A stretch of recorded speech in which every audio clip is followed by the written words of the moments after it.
Start your journey with Master Coach, Clinical Counselor, and Ayurvedic Practitioner Paris Moghtader to uncover new layers of your life. Together, we'll break the social conditioning that holds you back, giving you a way to improve physical health, greater emotional stability, and strengthen connections both within yourself and others. Unlock clarity on what you want in all 5 realms: body, mind, emotions, and spiritual alignment, plus a special connection to Source for an extra sparkle. So don't hold yourself back any longer. When it's time for transformation from unsure self-doubter into confident game changer, let's get started today.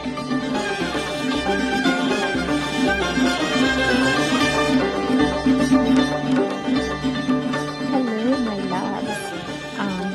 Paris here, and I'm speaking to you from the mountains of Mount Madonna in California.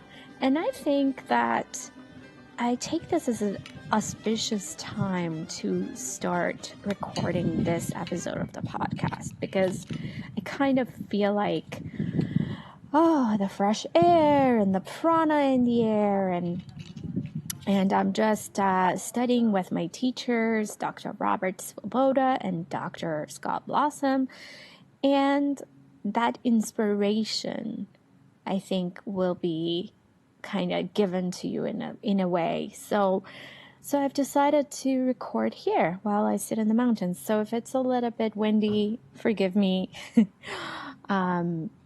Because I'm going to talk to you about prana. So it's actually goes with the theme of prana, this wind, this little bit of wind that you might hear. So why do I want to start the podcast with prana? Prana is very important. Prana is your life force. Some of you may know what prana is. Some of you might have heard the word prana in your yoga classes. You know, your yoga teachers say, do this with your prana and do that with your prana. There are products named prana. But how many of people do really understand what prana really is? I don't know, especially in the West. So before I go there, I just want to tell you a little bit about my background of, I'm from Iran originally. I was born there. I lived there all throughout my teenagehoods, and then I moved to Canada after that. And so I'm in a way so grateful to have, it was hard to live there.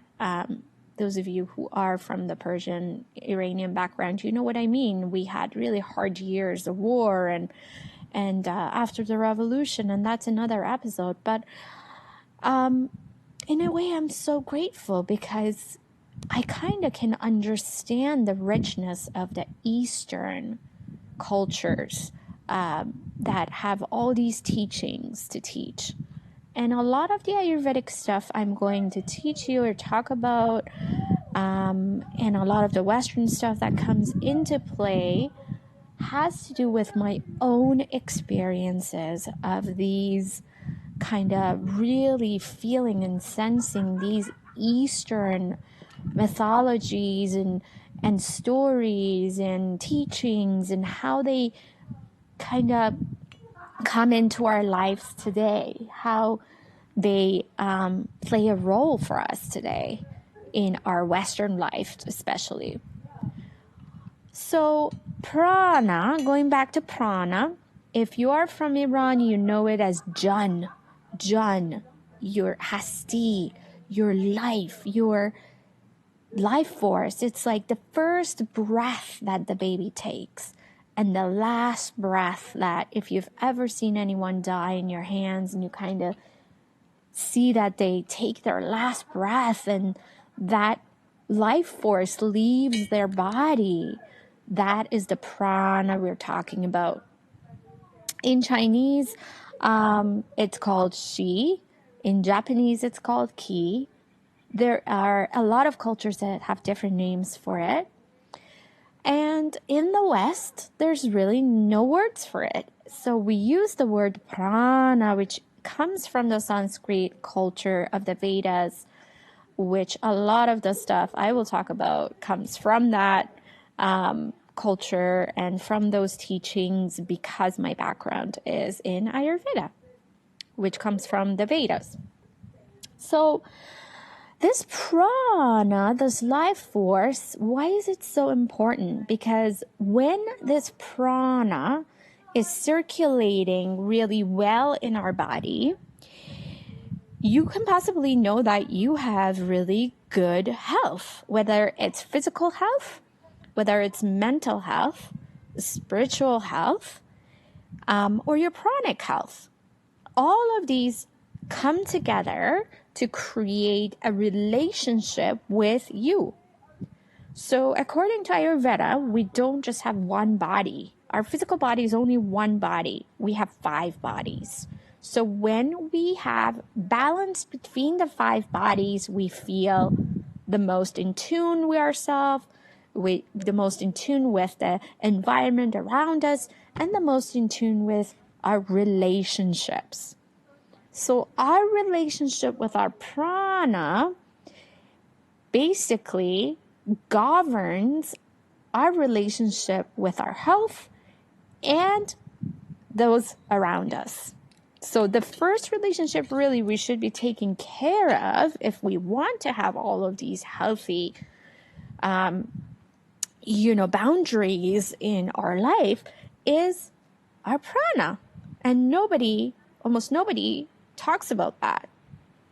In fact, our society is designed in a way that is putting so much money and attention and intention in taking away your prana.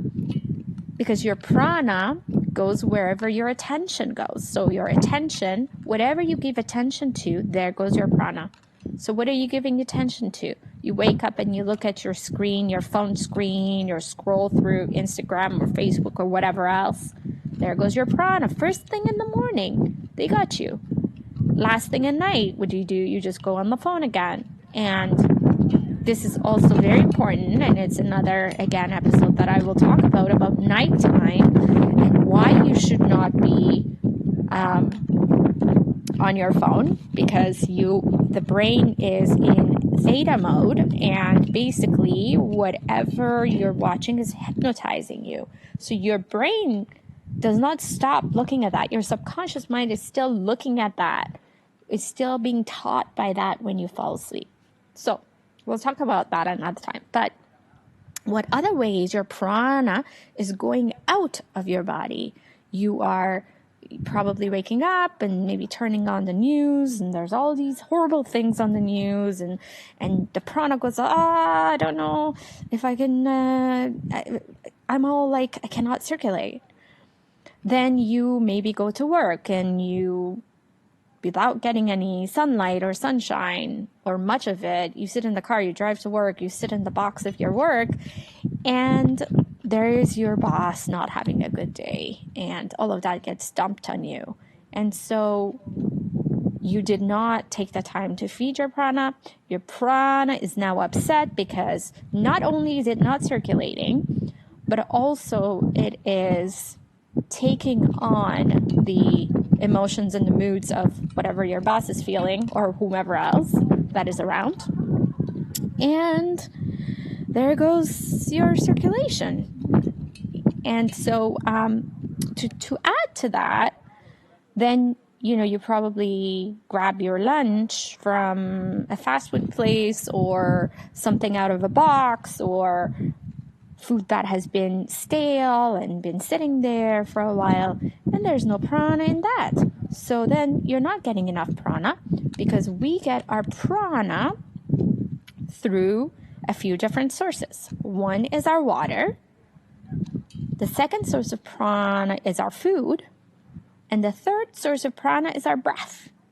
So if we're not intentionally making sure that there is sufficient amount of prana in all of those things, then we can be sure that our prana will be lacking.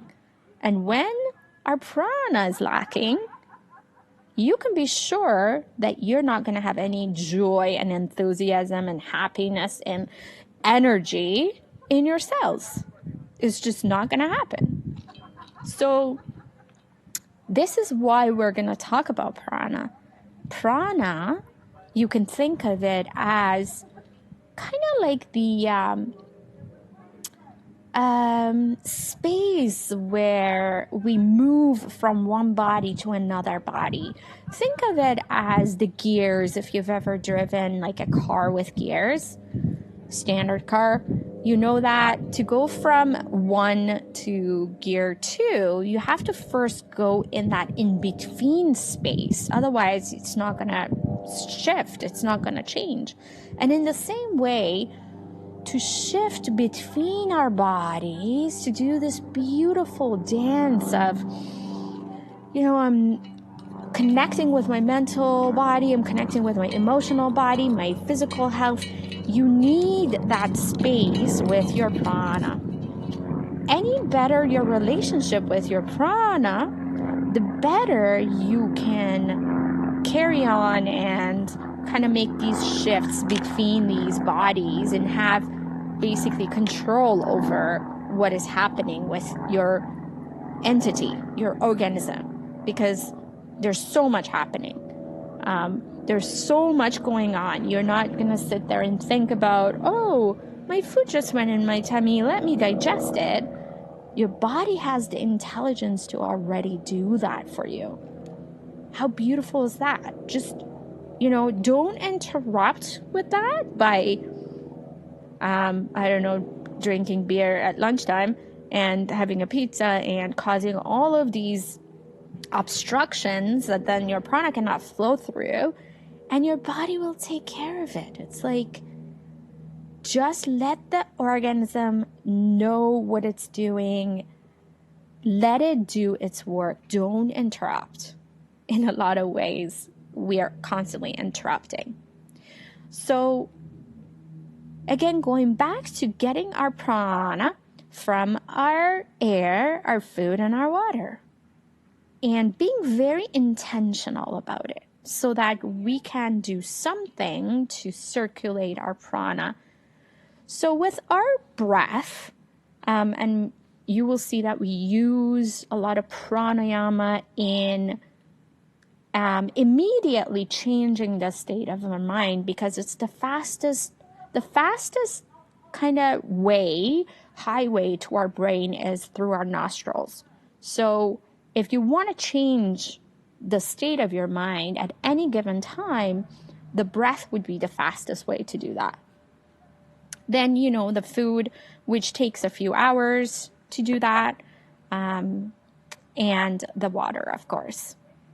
So in saying all of this, I want you to, my loves, start creating a relationship with your prana.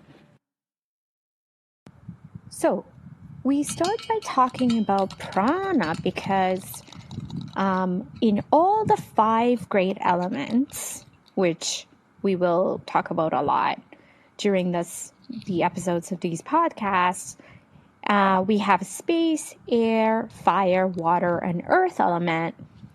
But prana is that essence of air element, and it's very important because it moves all the other ones.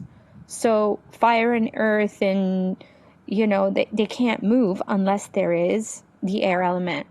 And that kind of juice of the air element is called prana. So really, prana is movement. Because of prana, there is life. Because of prana, life moves. It's the movement that causes things to cohere well together, to be well integrated, to operate in their most efficient form.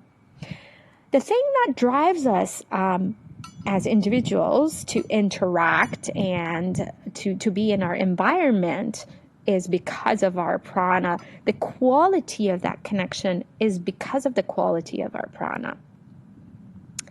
So This prana also defines the quality of every cell in our body. That's how important this prana is. And so in life, our prana is constantly circulating and looking for to be satisfied. So if we feed our prana internally, which means we take our attention from the outside world intentionally on a daily basis and put that attention internally, no matter for, how short of a time, obviously any longer the better. And by that, what I mean is, yes, yoga practice or meditation or doing an intentional prayer every morning, if you have an altar or you set that up, or in any way that you can take your five sense organs that are constantly bombarded by information in the outside world and bring that prana internally so that you are paying attention to your internal prana instead of giving it away to the signs, the advertisements that you see while you're driving, giving it away to the people that you get angry with. Say you're driving and someone cuts you off and you're so angry and you're putting so much energy out to tell this person how angry you are. There goes all of your prana. So if you're intentionally doing something opposite of that and you're bringing your prana internally, then you're feeding your prana, then that sense of what we call in yoga and Ayurveda, santosha. Santosha means satisfaction. So if there is no santosha internally, we become hungry ghosts. It's like, give me that next thing. I want to look at this. I want to scroll through this and 2 hours go by and I'm still scrolling. Or I just got a tea. Next, I want a coffee. I want to go to Starbucks. I want to do this. And that, not that there's anything wrong with those things, but my loves, if that's all we are doing, we are hungry ghosts after something that does not exist. Because you get that coffee and santosha does not come. Satisfaction does not come. Then, it comes for 10 minutes and then you're looking for the next thing. It's insanity. And our society is really encouraging that very intentionally. Do you know why? Because they do not want you to pay attention to your own internal, personal, powerful prana, because they're so afraid of what happens if you actually look at your own power. So they constantly have created this system of taking your power away. Wake up, my friends. It is time to start bringing the attention back to your internal self and seeing how powerful you are when you actually take the time to make a connection with your own prana. And so this satisfaction, or the word santosha, of internalism comes from paying attention to your prana, as I was saying. How do you pay attention to your prana? Well, there are different methods of paying attention to your prana, such as meditation, such as going for a walk in nature. And don't take my word for it. Go sit somewhere busy in traffic and see what happens to you. And then go sit under a big, large tree in nature, maybe by water, and just sit there for 15 minutes. Just sit there. Close your eyes, breathe, take a deep breath, and see what happens to you. This stuff is real, and it's very simple. And the reason why not more people are talking about it and telling you about this, although there is a whole community of amazing people talking about it, but the reason why you don't hear it on the news is because there's no money to be made out of you going sitting in nature and taking care of yourself and looking at your own prana and doing pranayama. Nobody's going to make money out of that. So it is up to you to Take yourself outside of that craziness of the whirlpool of our society, what it's trying to do, because they actually know psychology really well, and they go into your psyche and they kind of activate your vata. And we'll talk about this again in depth, but vata is the air element, and the air can be very gentle and beautiful, and it can move things and it can dry things. But it can also become a tornado. And when in our body, the air element becomes a tornado, we kind of lose control. It's like now you have no control of your prana. You don't have enough amount of prana. So when we do not have enough amount of prana, that air element becomes vata. It becomes excess vata. And so we lose control of our mind. And, you might experience overthinking and anxiety, and you might wake up at 4 a.m. and be like, oh, I cannot sleep because I have all these things that my mind is thinking about doing, or all the things that I have to do, or all of these overwhelm. It comes from not having enough prana in the system and having too much vata. So too much external, not enough internal attention. So what I want to tell you today, the way I want to finish this podcast, is to remind you that the first way of controlling your prana, because if you have control of your prana, you have control of your mind. And if you have control of your mind, you have control of your thoughts and the outcome of the thoughts, which is your behaviors. So, how do we get control of our prana? Just go ahead and close your eyes with me for a moment. Take a deep breath in and out. Maybe you can even feel and hear the sound of the air in the mountains. Envision yourself sitting in the mountains or on the beach. Envision the sun shining on your skin, and take a deep breath in a count of 3. So it's like you take in 3 breaths in. So it's like, now hold the breath in and then exhale. This is a method I use that brings myself back to a place of groundedness as soon as I feel myself going into anxiety. And I come back to being centered in my body. Let's do that again. Breathing in 3 breaths. Hold the breath in. And go ahead and exhale as you soften your shoulders. Soften your jaw, the back of your shoulders and back of your neck. Everything softens. And I just want you to really feel the weight of your body in where you're sitting. Really feel that. And there, you are realigning your prana internally and aligning it with your spinal line. So you always want to think about your prana going up and down. Astrally, the crown of the head connects to the sky and the tailbone connects to the earth. And so the prana is traveling somewhere in between that. So you can envision that. So envisioning is another way of bringing your prana back to your body and circulating it. The second most important aspect of controlling your life force has to do with your thoughts. So because our thoughts manifest into our words and actions and material life, whatever thoughts we habitually entertain, they create the quality and the quantity of our life force.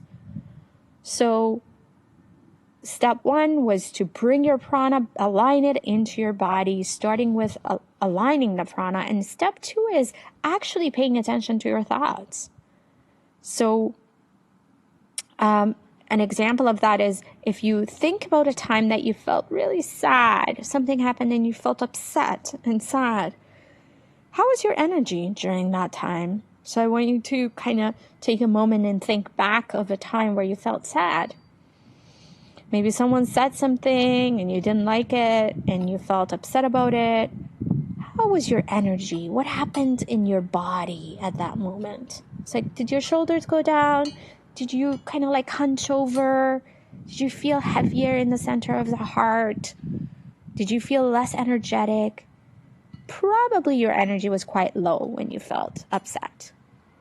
So to consciously control prana, we must watch over our minds. So this is also a practice of discipline and focus. So once we catch a thought pattern that is kind of creating the quality of our prana, we can choose to change it. So negative thoughts, one way of changing our negative thoughts are to replace them with positive thoughts. But I want you to be careful with that, because if you don't believe the positive thoughts, they don't work. So it's more like choose a better thought. It's like my boss yelled at me and I was really upset, and I'm thinking, what an a-hole, you know? Excuse my language. You really feel that rage and that feeling of being put down and being upset. So it's not helpful to say, oh, my boss is such a wonderful person, because that's not the truth. However, if I say, you know what? Yeah, maybe he's having a bad day. He's not being a nice person today, but let me look at the sun. The sun is shining on my skin. How does that feel for me? That's nice. And kind of leaning more towards that. Leaning more towards what feels good at that moment. And over time, you're going to start creating the neurons in your brain. So the passages that these neurons create in your brain over time is going to start changing, and you're going to pay attention more to what feels good instead of what feels not good. And that's not just you. Every human being goes through that. Because, you know, our ancestors, they had to run away from things and shelter and not be eaten by animals. So we have always, as human beings, as a race, paid attention to what doesn't feel good. So we have to intentionally and consistently want to change that way of being. So controlling your minds and starting to pay attention to them. And in the Yoga Sutras of Patanjali, this is called Pratipaksha Bhavana. So when disturbed with negative thoughts, opposite ones should be thought of.